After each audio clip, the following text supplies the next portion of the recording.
Hi, I'm Kit Bowen. And I'm Ryan T. Husk. And you're watching the Creation Entertainment Podcast. On today's episode, Adam Malin takes on William Shatner in part one of this fun and thought-provoking interview in which Bill talks about his legendary career as well as his almost 40-year relationship with Creation Entertainment audiences. It's a long time. It is. Then we're going to do the Creation Entertainment Pop Culture Cinema Squad, of which I am part of, where we're going to discuss two of the hottest new sci-fi shows out there, Dune Prophecy on Max and Severance on Apple TV+.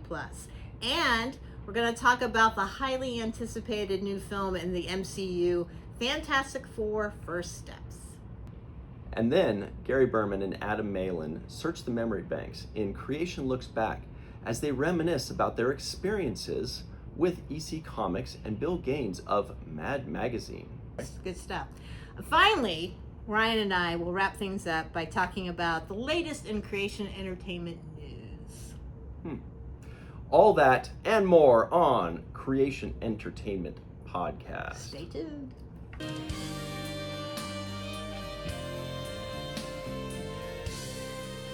How long has it been?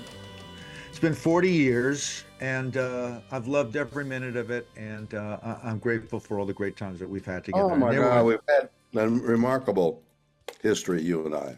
Remarkable. So I hope that you would indulge me because I've never really get a chance to ask you a lot of questions, and as a fanboy, let's do it. I sort of want to move chronologically. Is that okay? It's your show. All right. Well, listen, the first time that I saw you was in actually before Star Trek. It was in 1963, Twilight Zone, and I saw you in Nightmare you saw me on television. Nightmare at 20,000 feet. Yeah. And it scared the hell out of me. No kidding. You're easily scared.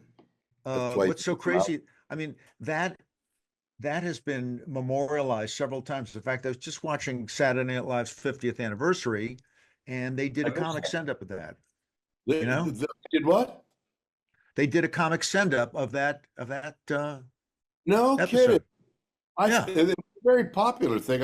I thought I hadn't heard anybody mention it. And I thought that's a shame because it was quite popular and people talk about it from time to time. I mean, who talks about a segment of SNL? And I thought, I guess they didn't put it on. And now you're telling me they did. They did. And then, of course, John Lithgow kind of did a take on that in the Twilight Zone movie about, I want to say 20 years after you did it. Yeah. Well, I don't know whether I've long since forgotten that. But when John mentioned that he was going to do it, You were better. I was busy. I was shooting something. And they asked me to be in it, but I was shooting one of the things, and I said I can't. So they got John, and so I never repeated it. And I kind of thought that was one of the plays. You know, if I'm asked, as I think about it now, that's where I think that's a shame. I wish I had not. I wish I had been free, but I was gainfully doing a series. Forgotten which one. I mean, it's okay because the original is still the classic. And like I say, it was terrifying. And then a year later, I was watching Outer Limits because my dad and I loved Outer Limits, Joe Stefano's show. Yeah. And there you were in an episode where you were an astronaut on Venus. Cold Hands, Warm Heart. So long ago, it's like my childhood. I mean, it's crazy. Where did you, do you remember where you filmed that? What lot that was? Probably Warner's. Although the names of the lots are changing all over the place. I don't know. But I think it was Warner's. And then, so Warner's still Warner's? Yeah, it could easily have been Warner Brothers. The same year, you also did an episode of Man from U.N.C.L.E. I don't remember where I filmed that. Project Strigas Affair. Is it bringing back any memory? Project Strigas Affair, and you did it. You know, you were with Robert Vaughn and David McCullum, who were big cultural icons at that time. It was a big remember. I know their names. I know their faces. Both of them are dead, I think. but I don't remember. It might have been MGM. I don't remember. It's like asking somebody. We went out to dinner 50 years ago. Do you remember where that restaurant we went to? I don't know. Riddle me this: how did you first meet Roddenberry? How'd you get into the second pilot of Star Trek?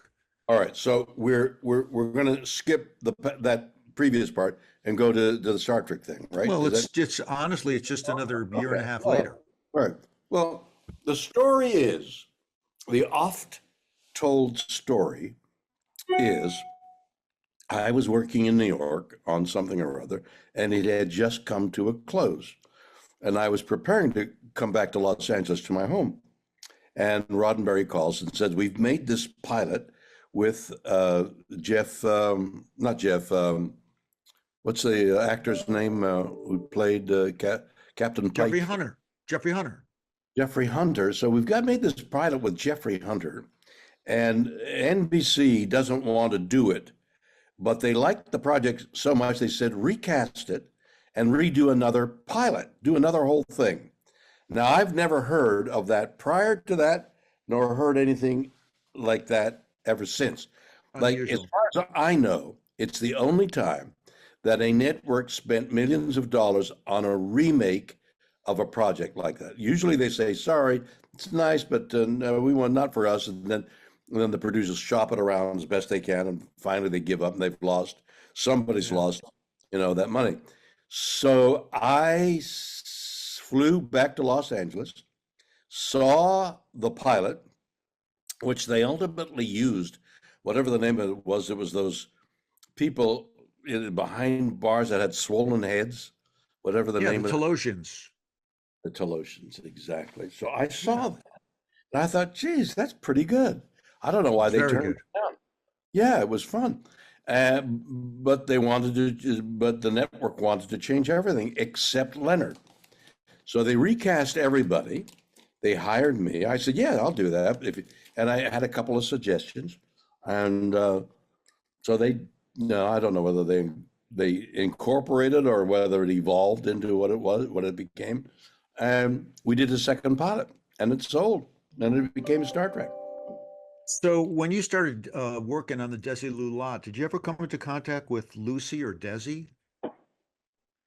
I think that I stood behind a very attractive red-headed lady in a commissary line. We were getting food, and I think it was her. But you see, it's been so many years that I'm not sure whether it's wish fulfillment, because if it were totally wish fulfillment, I would have talked to her and embraced her and kissed her gently on the lips. But I don't have any memory of that. I just remember saying hello, and I'm not sure it was her. Eh, What I mean is, I would have recognized her because I admired her. No, she But was a great proponent of yours. In fact, she was one of the reasons that the show stayed on for the third season was because she believed in the show. I didn't know that, and I'm Yeah. not sure it was her, whether it was her saying I like the show or whether the network succumbed. But in any case, whatever it took, she was one of the great comedians. I admired her as a performer and as a beautiful woman. So, believe it or not, 35 years ago, you and I did the 25th anniversary tour with you and Leonard. And We do. we went over all over North America and did a series of engagements, including How did we selling get out around? NASA. Pardon me? How did we get around? Did we fly? We flew and we would fly together, you and Leonard and me.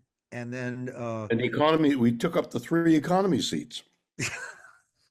I think it might have been the only time that I paid for myself to fly first class, actually. Right. So I remember on Long Island in New York selling out Nassau Coliseum. It was a brain blast for me because this is the same place where I would go and see all of my bands as I'm growing up, and here we had sold out Nassau Coliseum. That's wild. I It's don't recall that, an but incredible time, I but do, I do recall great moments of transportation. Um, I wanted to do a documentary on Star Trek. We ultimately did it. It was called The Captains, and the budget we had drawn up in trying to fly to all the captains, the budget we drew up for transportation, and it was first class seats. The total budget for the airplane was $250,000, and that was the whole budget of the documentary. And so some wild bug, I don't know why I would have done it. I don't think I would even do it now. But I remember hearing about an airplane company in Canada called Bombardier. Bombardier. They make the ski mobiles and the water mobiles, the ski-doos, and the whatever you call the water thing, and commuter jets and jets. Well, yeah, that's what they were doing exactly. Canadian company making large airplanes. So I called the number, the public number, and an operator answered, and I said, "Connect me to the CEO, please." So the phone rings in the CEO's office, and the secretary answers, and I said, "I'm Shatner, and can I talk to?" I think I had his name by that point, which the name of which I've forgotten. And she said, "Just a moment." And she rings her boss, and boss picks the phone, and we begin a conversation in which I tell him, "I need an airplane. Would you lend me an airplane?" And he said, "Of course." And it turns out he picked me up. Well, the Bombardier plane, picked me up in Los Angeles. We flew to Toronto, picked up the crew because we were using a Canadian crew, which was less money. And I met him on the tarmac, and he shook my hand and he said, "If it weren't for Star Trek, I would not have become an aeronautical engineer." My And goodness. as a result of being an engineer, I became head of the company. And this is my repayment. And not only was he so generous to lend me without cost this big Bombardier plane, which must have cost him hundreds of thousands of dollars, but when we got to London, where I was going to interview Mr. Stewart, there was a Rolls Royce. Took us around. wow. He had rented a Pretty good. Rolls Royce, for me. Well, I mean, so planes are one thing, but then several decades later, you just decided that's not good enough. You got to go up in a rocket. And you did Well, your flight on Blue Origin. yeah, that's right. Exactly. You got a question on that? Well, really more curiosity. What was the experience like? And what's it like being out in outer space? How does the body feel? And how'd you feel when you got back? Well, as you can imagine, I've been asked that question. And would you like me to spend some time on it, or would you like the quick answer? Give me any answer you want. No, I want to. It's your show. Give me the 3-minute answer. The 3-minute answer. That's in between the quick answer when somebody says, "What was it like?" And I say, "Fantastic," and then I move on. Fantastic, and I move on. The 15-minute version is a whole show. The 3-minute version is I got up there, lots of weight. There's no word for weightlessness in our language because it's a new experience. Oh, it was like being in a swimming pool. I floated, but there's no real word for weightlessness. And that's akin to the way people who tell the ages of things work. They take a stone, they analyze the stone. Okay, this is 2,000, 3,000, 10,000 years old. And there are people who work on language who do the same thing. When did this word enter the vocabulary? For example, the word horse came into the vocabulary about 10,000 years ago. And they know from other evidence that the domestication of the horse entered the civilization, especially in the steppes of Russia, the Mongolian steppes, a word that became horse entered the vocabulary. And so what we will find is, as space travel goes on, they will find words to describe what weightlessness is like, because that's what I felt when we went up. For the first time, I felt weightlessness, and it's impossible to describe in our language.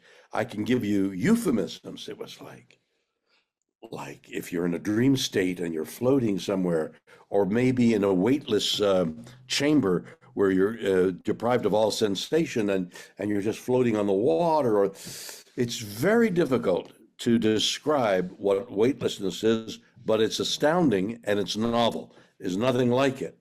And I felt it and had that experience, as well as becoming enamored, infatuated with the planet Earth, which I loved our planet prior to this, and I'd be an ecologist for a long time. But the fate of Earth and my love of Earth and the despair I felt at that time over what's happening with global warming, when I came down, I was in the depths of sadness. And that's Well, my you've had an obsession with the whole Gaia concept for many years, exactly. and Gaia, but for your what? listeners, is the Greek goddess of Earth. So when we refer to Gaia, because the definition of being alive is kind of amorphous. Like you breathe and you have circulation and you do things, and that's alive. What is alive, and what is that? And we're finding more and more about when you die, you don't really die right away, and so there's all kinds of mystery about death and what is life. And the Earth, Gaia, meets some definition of being alive. Like, how does the ocean maintain its salinity at 2 point something or whatever it is? With all the rains coming down and all the minerals washing it, you'd think it'd just go up and continue, because where is it going to go? It evaporates, and there's this cycle of Earth things coming into the ocean. Why doesn't the ocean change salinity? I don't know the answer to that. Why the currents of the Earth, of wind and water, are like arteries. The Earth takes care of itself. It heats. Having said that, I want to just switch gears, because there's some people that have been in your life that are very important to me too, and I just want you to reflect on a couple of them. First of all, can you talk a little bit about Leonard? Leonard Nimoy was my brother. I have two sisters, one of whom just deceased, and Leonard was the brother I never had. I loved Leonard like my dearest friend. He was my guy. Actors, when they get a certain amount of publicity and popularity, it's difficult to sort who people are. Like a guy I've known for 50 years, 25, a long time, wrote me recently and said, would I send a recommendation for something? So, oh, geez, okay. So I recommended him. And then he wrote back, could you put it on your stationery?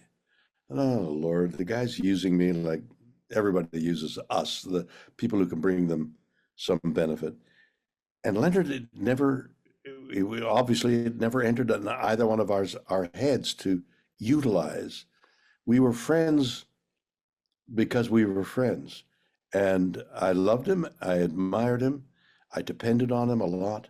And if you're referring to the last few months of his life, I'll go into that for I'm a not. minute. I'm not. My fondest memories of you two are ribbing each other on stage. Oh, we had Always. a good time. I mean, how I could mean, you do that without, how could you josh each other so with great. fun and love and illicit love and fun, without really loving each other. I loved him. It was a beautiful thing to see. Now, one of my favorite roles of yours is Denny Crane, and I'm obsessed with James Spader. So I just wonder what it was like working with What's your James. obsession with James? What's your obsession? What do you I mean? think that he's an incredible talent. The Blacklist, which is the show that he did afterwards, I thought was so Yeah, incredible. I yeah. just, I always wondered what it was like. You worked with him for years. What was that like? For 5 years. I loved him. Another buddy. I mean, it's like being in the trenches. You're assailed on all sides when you're an actor, and especially on a series. People are at you for one thing or another, and then there's 10 pages of dialogue every day, and mostly it was James and me doing it together, and so it not only was there a mutual, I know mutual admiration, but a genuine loving feeling between James and myself. The tragedy is we were finished, the cancellation, last show, last shot. Oh, James said, it's a shame I won't see you on a regular basis. We'll get together. I'll call you for lunch. We'll do lunch. We never called. I haven't seen him since the cancellation of that show. Well, you never know.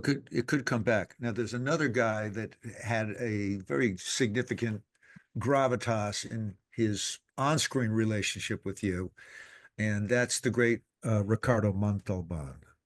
You're not saying it correctly. It's Ricardo Montalban. As in fine Corinthian leather. There you are. Exactly. Uh, Well, if he was alive, if he were alive today, would he say, "Would you stop mentioning Corinthian leather to me"? Why that one commercial stood out, I don't know. But nobody had the chemistry of Shatner and Montalban together. You two together were unbelievable, and I realize again, not to overuse the word love, and I don't, because I love very few people I like and admire, but to use the word love, he was the dearest soul. And after the shooting of that film, I went up to see him because when I first was aware of him, he was a dancer. When I became acquainted with him, he walked with a cane. As I got to know him, he got more and more crippled, and finally was in a yeah, chair, and finally yeah, he died. He was yeah. the most beautiful dancer. He had a dancer's body. He was so athletic, and to see this lovely man crumble was quite a lesson in life. Well, I prefer to think of the two of you locked Well, horns we together are. into We're eternity. locked like those other guys, we're locked in an eternal embrace because of film. I think honestly that even just that scream, "Khan," is going to be kept in the Library of Congress for Can you eternity. do that a little better, please? Would you just say Khan a little? Let me coach you on Khan. Please, All right, start. Give me a Khan. Khan. Oh, geez, that's better. Now, have you wrecked your voice now? Can you talk? Yes, I No, can talk. Don't worry about me. I you can know what? talk. I wanted to ask you about Star Trek Five. I feel that history has treated that film better. I know at the time there was a lot of talk about it, but I've gone back and watched it multiple times. I really like the film a lot, and I just wondered what it was like directing a major motion picture like that. It's got to be a hassle, but Oh, it was I really one think of the great thrills of my life, one of the great disappointments of my life. Harv Bennett was the producer, and I'm sure he had many great qualities uh, uh, that made him lovable to people, but he had the unfortunate um, affliction of being an alcoholic, and I think that was the problem because every afternoon there'd be some heated discussions. He never really helped me as the producer of that film. He never really helped me uh, get over the problems of Star Trek Five. The problems with Star Trek Five for me we're learning how to allocate funds, and he never helped me with that, and so I never was able to do it properly, and I overspent in the beginning and didn't have funds for the ending, and I needed some help, which I never got, and so that I, I I had a great idea.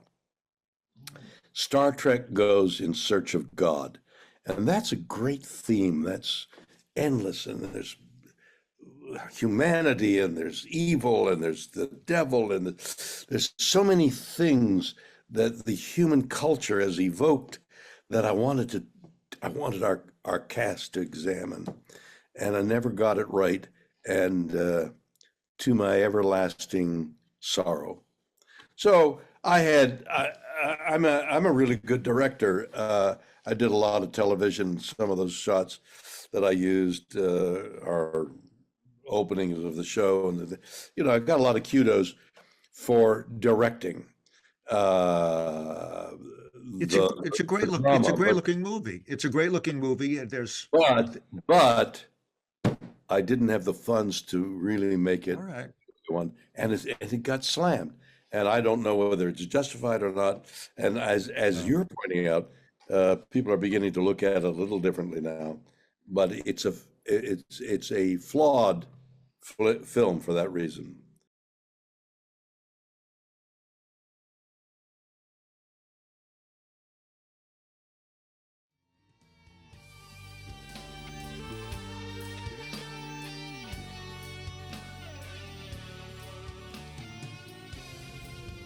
Hi, and welcome once again to this episode's Creation Pop Culture Cinema Squad.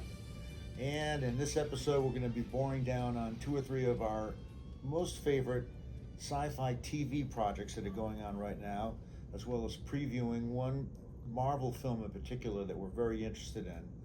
So I think we'll kick it off by talking about Dune Prophecy, which just wrapped its first season. And this was an incredible piece of work. I know, Kit, you have been enjoying it as much as I did. Yeah. And for those of you Dune enthusiasts, of course, you know that Frank Herbert's saga of Paul Atreides and the battle between the Harkonnens and the Atreides, and the subsequent jihad that overtook the galaxy really was the seeds of that were laid 10,000 years earlier, and that story, which is partly written by Frank Herbert's son, is explored in Dune Prophecy. So, Kit, tell me, what's your takeaway in terms of how this feels next to, well, I mean, of course, I also experienced David Lynch's Dune when it first came out, but I think this generation kind of defines Dune now by the Denis Villeneuve films, which are so incredible. And Bill, you chime in here too. What's your take on how the TV show sort of fits in stylistically to the current crop of what the world perceives of as Dune? I mean, we're not on, what is it, Arrakis? Is that, okay. So, I mean, the films, create that Arrakis better than I can ever imagine what it would really be like. So, for the show, we're going back in time, so we're in different locations. But the style and the subject matter is still very close to the films, I think. So I think they managed to kind of capture Denis' visual style pretty closely. Yeah. It's an opulent, the Dune Prophecies are pretty opulent production. Yeah, it very much so, because you can see where this series would evolve into the films over that span of time. Yeah. And so it definitely kind of like, it fits into that world without being discordant.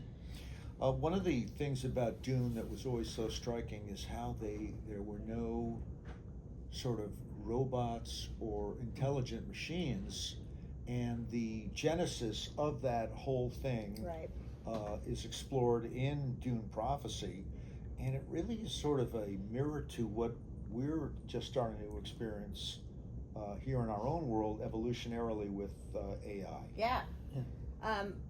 So I guess this is outlawed in Yeah. Dune Prophecy, right? Well, because of the machine wars. In Dune Right. Prophecy, they recount the machine wars Right. where intelligent AI almost took over the world.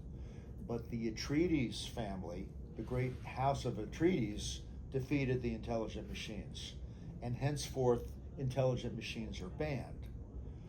Now, the Atreides family accused the Harkonnen family of being complicit in the Right. development of the AI. Right.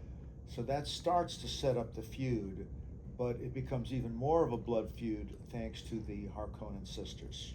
Well, I think what they are trying to go for, and I think what they do is kind of a Game of Thrones situation where you've got houses, and you've got people, from each one being represented, and each one has the truth teller. Is that what they're called? Yeah.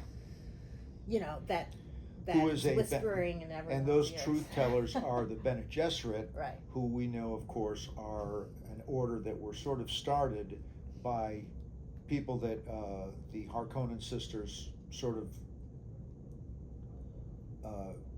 were mentored by, but they took a kind of a divergent path in terms of how the Bene Gesserit ended up developing. Right.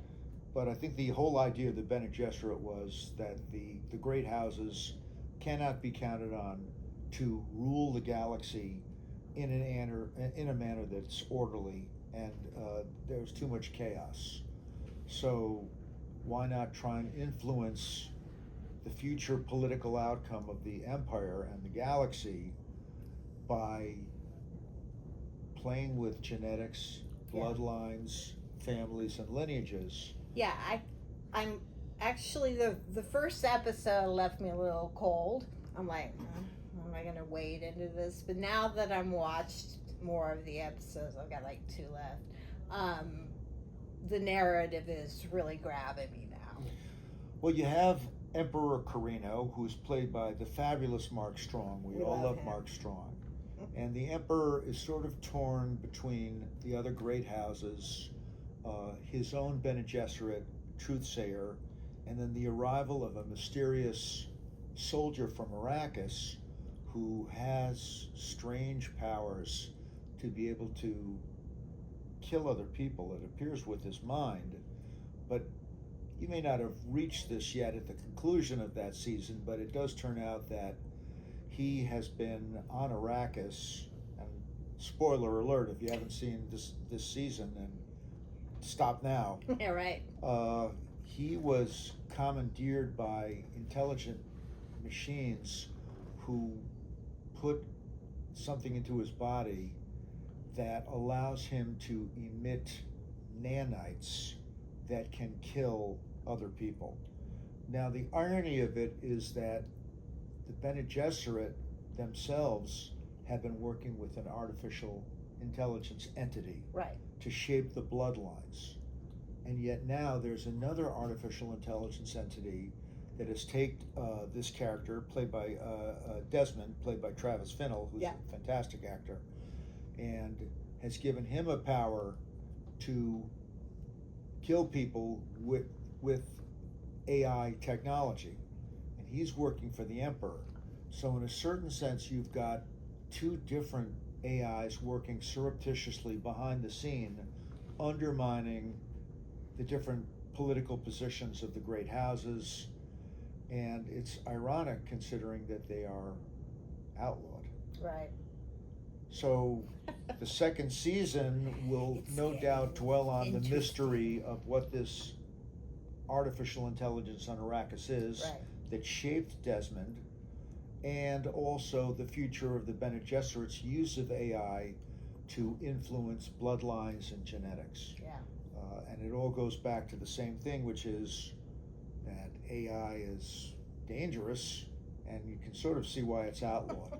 And then, of course, Tula Harkonnen, having murdered a whole clan of Atreides, Right. sets up this bloodline of hatred between the Atreides and Harkonnen families. However, you'll be hard-pressed to find a more magnificent or nefarious villain than Baron Vladimir Harkonnen from the actual time of Dune, Right. and Duke Leto and Paul Atreides. Yeah. Yeah, I it's think all the good. one thing that strikes me on it is the Travis Fimmel character, and again, I love his acting ever since seeing his Ragnar back in Vikings, but his character have so many echoes from his character in Raised by Wolves. It's Which is almost such a great distracting. show. Yeah. Yeah. Oh, I love, especially season 1. I Yeah. really Yeah. loved. That's a very peculiar show that we will take on a Yeah, Ridley we should- Scott we should show. dive deep into that. at We some will do a point. dive deep on Raised by Wolves. It's a fantastic show. I just wanted to talk a little bit about a film that's coming from Marvel Comics in July. That would be Fantastic Four, First Steps, a movie that's very close to my heart because I am the world's #1 Fantastic Four fan. Let's talk a little bit about that. Kit and or Bill, kind of give us some of the skinny on what's coming up on that film. Well, the trailer is intriguing. I mean, we see them, and I think the cast is really great. We've got Pedro Pascal, and Vanessa Kirby, Joseph Quinn, Who we've worked with from Shelter, Yeah. from from Stranger Things. Yes. Yeah. Also, he was in Quiet Place Day One, and he's Right. just amazing in that. So I'm intrigued by the trailer, but I just saw the Captain America Brave New World film, Yeah. and it's okay. But what I really want to know is, where is Marvel going? And I think the Fantastic Four film is jump starting the next phase for Yeah, for it is the Marvel. next phase. So First film of Phase 6. so I'm hoping somehow we'll get, that through line that we can see what the next films Well, are going to tie in. It is a together. through line because arguably Fantastic Four's greatest villain is the great Doctor Doom. And of course, fans are super excited at the fact that Robert Downey Jr. will be playing Doctor Doom, which was an incredible reveal, and we're all very excited about that. That will beget the next Avengers film, which is Avengers Doomsday, and coming out of that will be Avengers Secret War, which I think is going to be Marvel Phase 7. But just a couple things about Fantastic Four. First of all, I love Matt Shakman. I loved WandaVision. Yes. He's an incredible director, but as we've ranted over and over again, it's all in the script. If the Yeah. script isn't good, it could still fall flat on its face. Absolutely. So, we'll I love the mid-century vibe. The design concepts for it look great, and I'm very excited about that.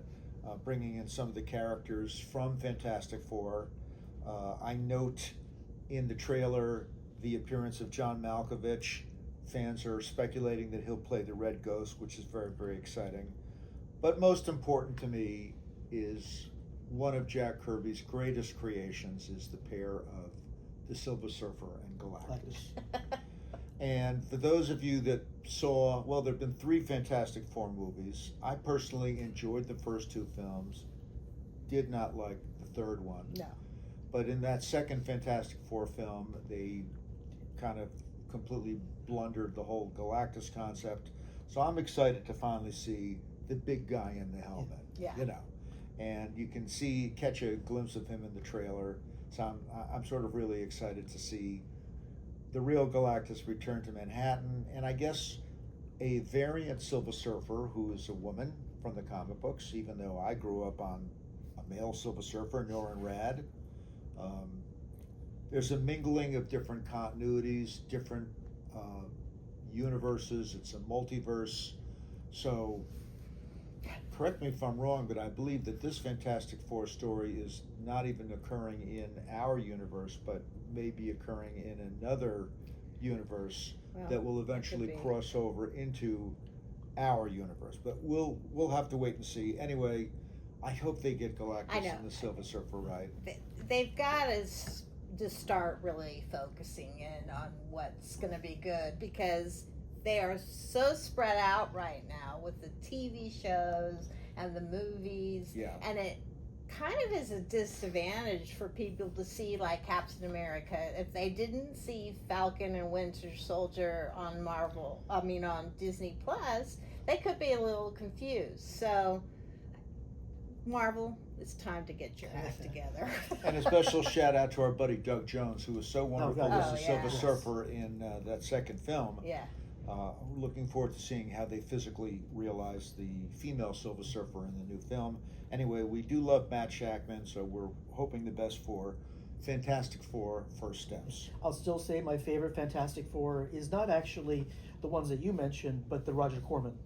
That's still my favorite version of it Well, because it had all. If you like a grade B schlock version, Absolutely, but it was clearly done by someone who loved the material. it was. And that's for me what really made it feel so, fun. It was an overpriced fan film as much as anything, but it definitely carried like the heart of someone that read the comics and loved it. Let's talk about Severance. Sure.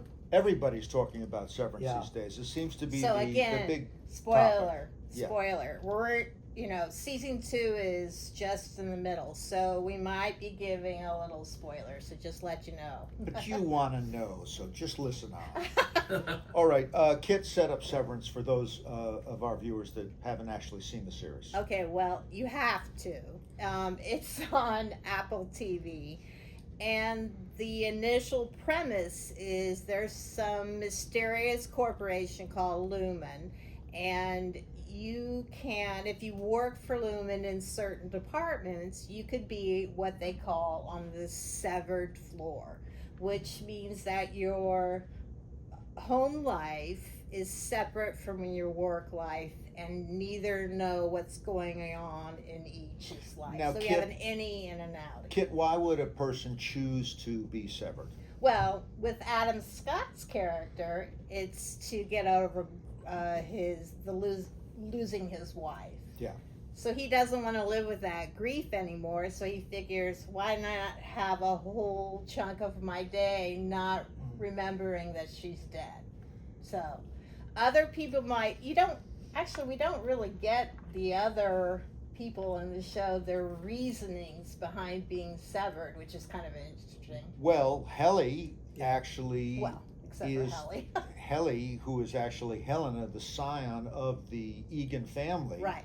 Yeah. She's She the dog. has Mhm. her vested reasons for being severed are actually so that she can submerge her outie self into the world of the innies to observe the experiment and observe what's going on. Right. And in fact, season 2 is a brain blow because it turns out that Helena's outie has been infiltrating the innies, Without playing the them role knowing, of yeah. Helly, and making them all think that she was the innie, Right. when in fact she was the outie, trying to see what's going on with the innie group because the Lumen and the Egans are concerned that the innies are fomenting a revolution, a conspiracy, which they kind of are because they realize that something is seriously screwed up about the outside world and their place as innies. Now, I want to just talk a little bit about some revelations that have come out in the middle of this season 2. There was an episode called Woe's Hollow, in which the innies go on a kind of a Retreat. morale building retreat out in a forest. And it's an incredible experience. And in that episode, Helena is outed, literally. But we learn some historical background about the Egan dynasty and the Egan family. So Lumen is governed by a very mysterious board. And the thing that's so trippy about it is that nobody ever sees the board. Nope. They always talk through this young lady, and she converses with them, but we never see them. So really the question is, what the hell is this board? Some people think that they're heads, brains in cases that have been preserved. I mean, the theories are. Others say that it could be an AI. Hmm? There are a lot of theories as to what the board is. But they go on this retreat, and we learn that, well, trying to figure out why people are what Lumen wants with these severed personalities, it's getting into mind control, behavior control, and we start to learn something about a kind of a mythology that the Egan family has called the Four Tempers. And we learn that the Egans want to balance those four tempers in a human personality. These four tempers are woe, which also coincidentally, these four tempers are represented by members of the any Right. team. Right. Helly represents woe, which is sadness and melancholy. Mark, played by Adam Scott, is joy and frivolous. Irving, who is John Turturro, represents dread and fear. And Dylan, Zach Cherry, is rage and malice. Yeah. Conspiracy theorists. So this is further reinforced by the fact that in microdata refinement, when they sit at their consoles, and you know how they're looking at numbers, they give them a kind of an emotional response, and they pull down groups of numbers Right. into a bin. Those four bins are actually the four tempers, which are woe, frolic, dread, and malice. If you look on the side of the software, you'll see WO, FC, DR, and MA. And also these four tempers are sort of a rough allusion to the four humors of Greek philosophy. Right. But evidently the Egans and Keir Egan, sort of the guy that they've all descended from, felt that the human condition and human personality, those four tempers, needed to be balanced to Yeah. create a proper human being. So maybe Lumen, in these severed individuals, is trying to do behavior modification to create people who are balanced in their tempers. Could be. Listen, we're going to keep talking about Severance on this podcast because, you know, we haven't even got to the end yet. So stay tuned for more. There's a couple more mysteries I want to talk about today. We're seeing that Mark is beginning to slip between his innie and outie consciousness. Yes. So I'm very interested to see if he gets to a point where he can actually move between his severed selves. I think that's very exciting. Yeah. And there's also the mystery that Irving's paintings, and what is this dark corridor that he's painting and Yeah. he's ever seen. There's also another mystery concerning Mark's wife. Is she alive? Is she dead? Is she a clone? Are the goats clones? I'm just saying. They're like goats. And then, Yeah, and then there's of course, goats. Dan Erickson, who created the series, used to work in a door factory. So I think the whole Yes. idea of the corporate world as being sort of numbing and brainless, those kinds of Yeah. tropes sort of find their way into the show.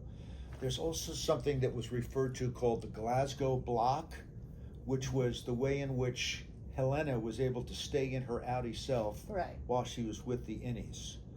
So we're going to learn more about why they used the Glasgow Block, and maybe they're trying to keep people as innies all the time. Maybe they think they're getting into the elevator and they never actually get up.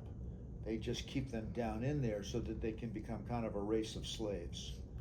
There are many questions, not enough answers, but I think it's that Ben Stiller and Dan Erickson have crafted an incredibly fascinating tale. Yes. And yes, we will talk a lot more about Severance in upcoming episodes. Absolutely. Thanks, you guys. Stay Thank you. tuned. Cheers.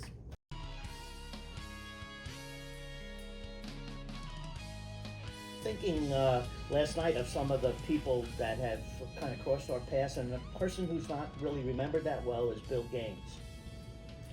He was an amazing personality. I mean, Mad Magazine, of course, but for comic fiends like me, EC Comics was such a groundbreaking comic group of creators and talents. Am I right in remembering that there was like a King Kong model in Bill Gaines' office?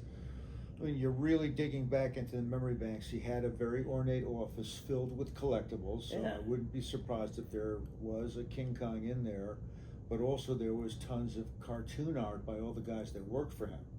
Yeah, right. So who are your favorites of all the Mad and EC artists? You and I both love Jack Jack Davis. Davis, right. You even have a piece of art by Jack Davis, which is amazing. Yeah, well, about 30 years ago, I commissioned him. I could only afford 11 characters of my favorite comedians. He wanted $1,000 a character.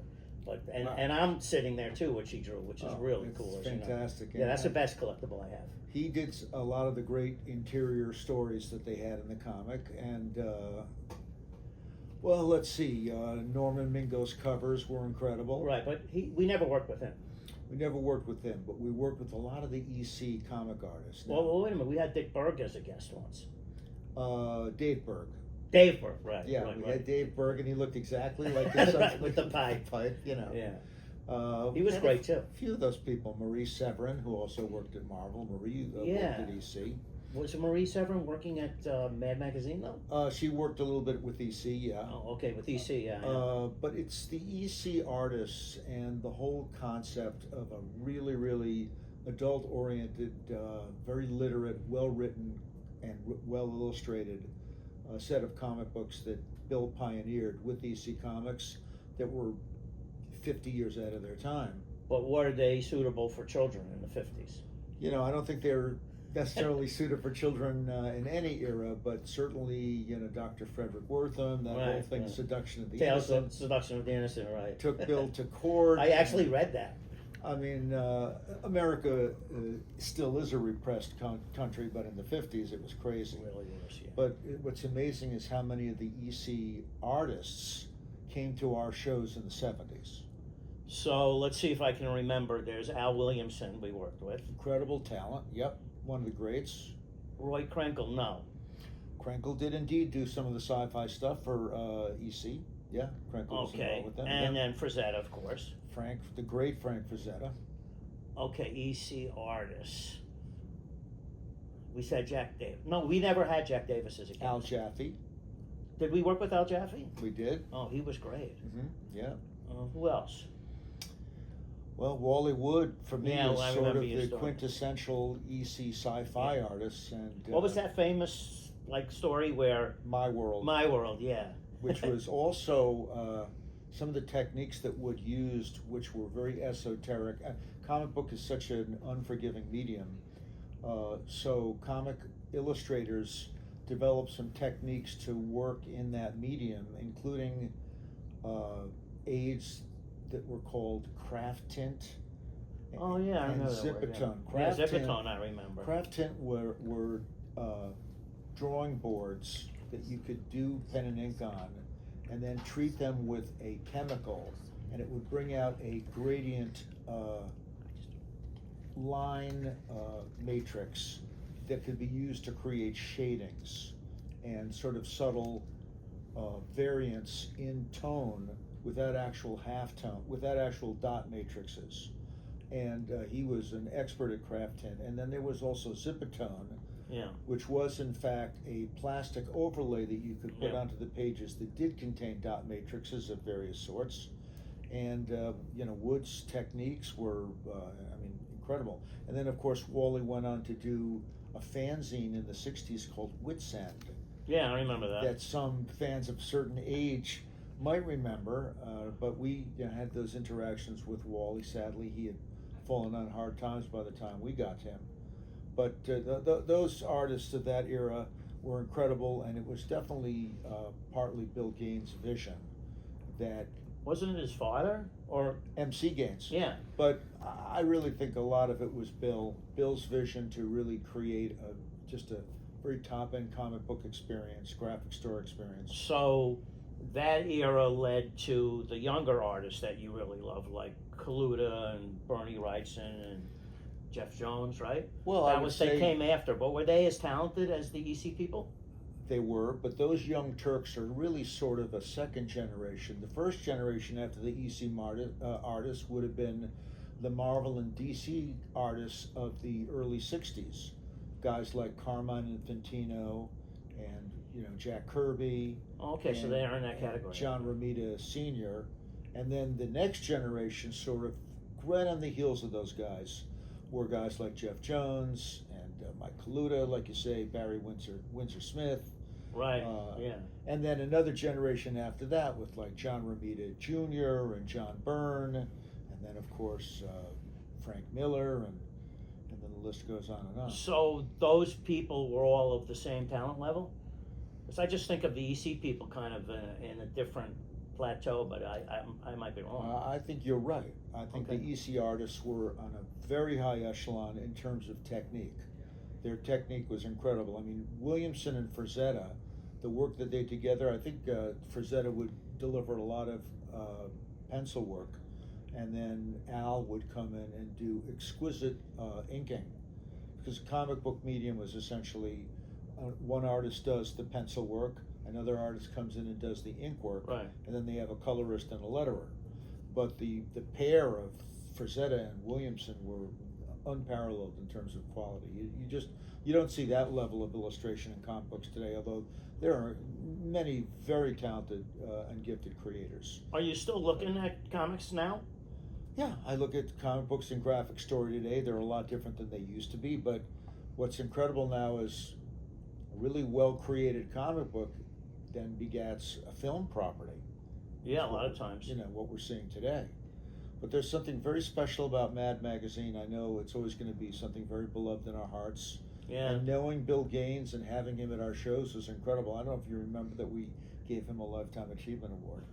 No. We did. Oh, that's nice of us. Yeah. In fact, there's a photo somewhere of him holding the Lifetime Achievement Award.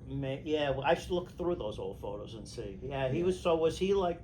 What was another cool, unusual personality type that you enjoyed working with that really made a mark on pop culture? Well, I think one very interesting personality was Vaughn Baudet.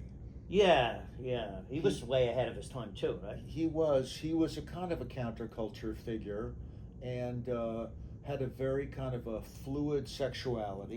Yeah. And but was very talented. He created the Cheech Wizard and created a multimedia slideshow presentation for our events. Yeah, I remember that.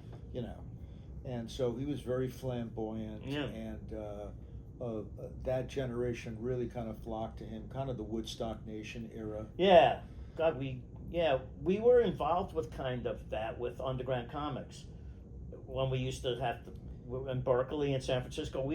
That was the era that stuff was happening when we were running Comic Cons. I mean, it was a revelation, really. We were comic book fans, and then all of a sudden, the Underground Comics came out, and of course, the artist that exemplified that the most was Robert Crumb.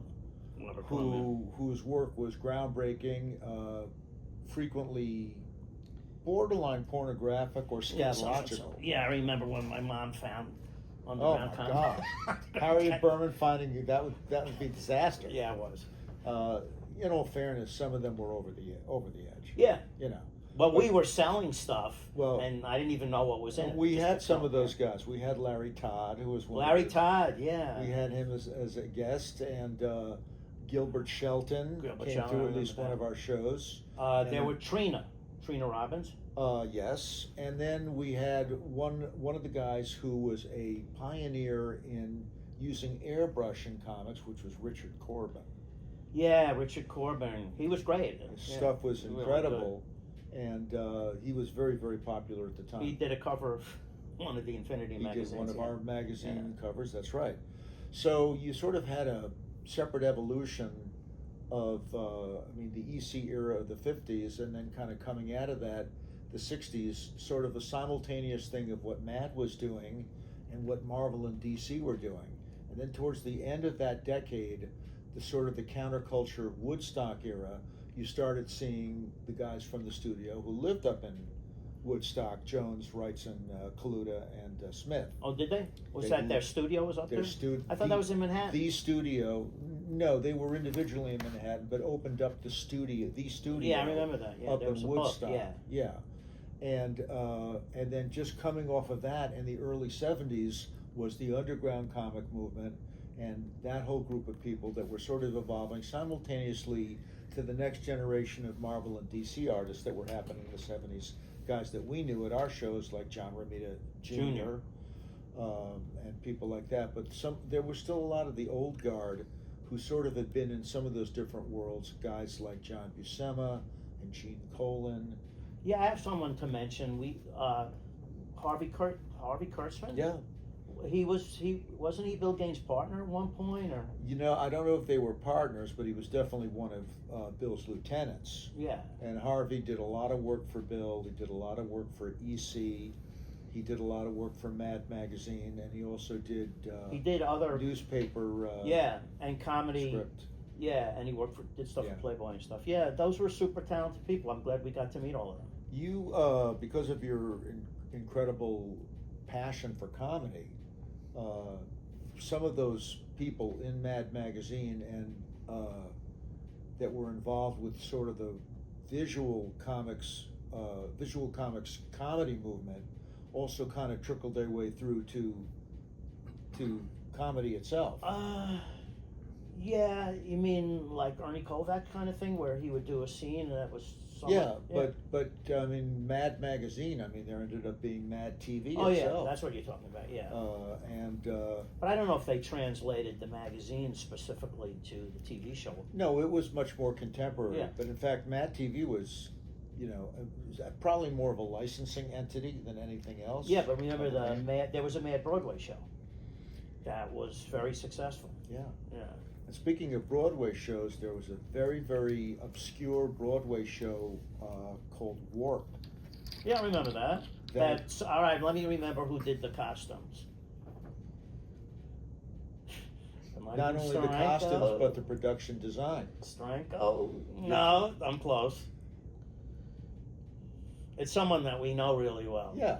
Who is it? Who was actually one of the greats of that late 60s, early 70s era. It's Neil Adams. Oh yeah, I should know that. And Neil then Adams was another great one we worked with a lot. Fantastic talent, and also the guy that conceived of the Warp play is our own Doug Murray.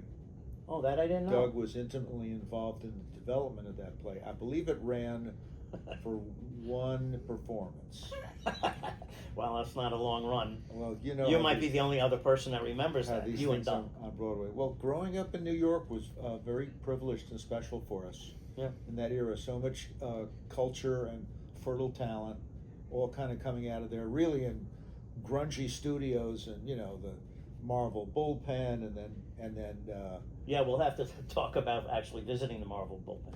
That was fun. Bill Gaines's own studio, Neil Adams' Krusty Bunkers. Yeah, right. I remember those names. So there were a lot of kind of these illustrator bullpens, and But those were the first guys who kind of made their art into like a real business.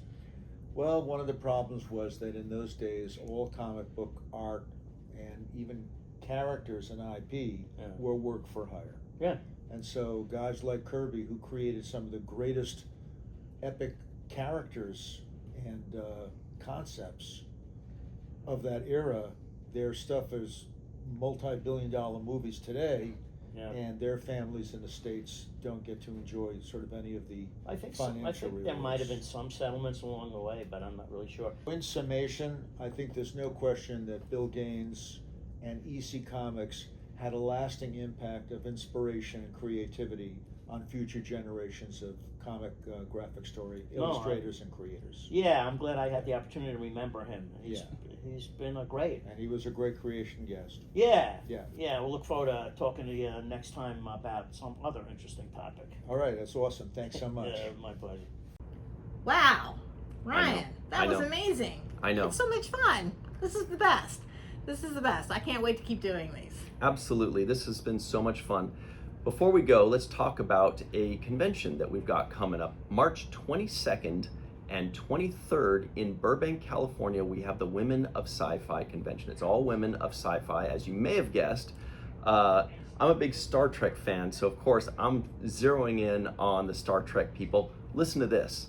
Michelle Hurd of Picard, Tawny Newsome of Lower Decks, Denise Crosby and Gates McFadden of Star Trek The Next Generation, Lolita Fajo of Next Generation, Deep Space Nine, Voyager, Nana Visitor, Terry Farrell, Chase Masterson, Nicole DeBoer, all of Star Trek Deep Space Nine. It's like a reunion of Deep Space Nine there. The women. Then we've got Linda Park of Enterprise, Sandy Gimpel of The Cage and the original series, so she's been around for 60 years in Star Trek, and Bonnie Gordon of Prodigy.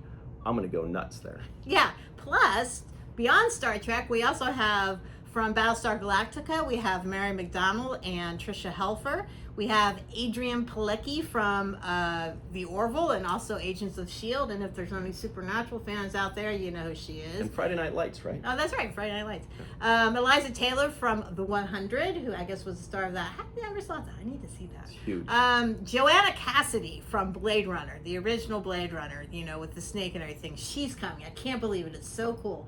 And Denise Richards from Starship Troopers, clearly one of my very favorite, like, all-time, you know, guilty pleasure type films. Totally. So fun. Katie Lotz from The Arrow and DC's Legends of Tomorrow. We have Melanie Scrofano from Winona Earp. Also, she played Marie Patel on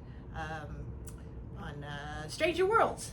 Oh, And right. then Claudia Christian from Babylon 5. I mean, come on. It is great. And here's the best part. It is a charity event. So all of the profits are going to be going towards charities supporting the LA community after the devastating fires that we just had.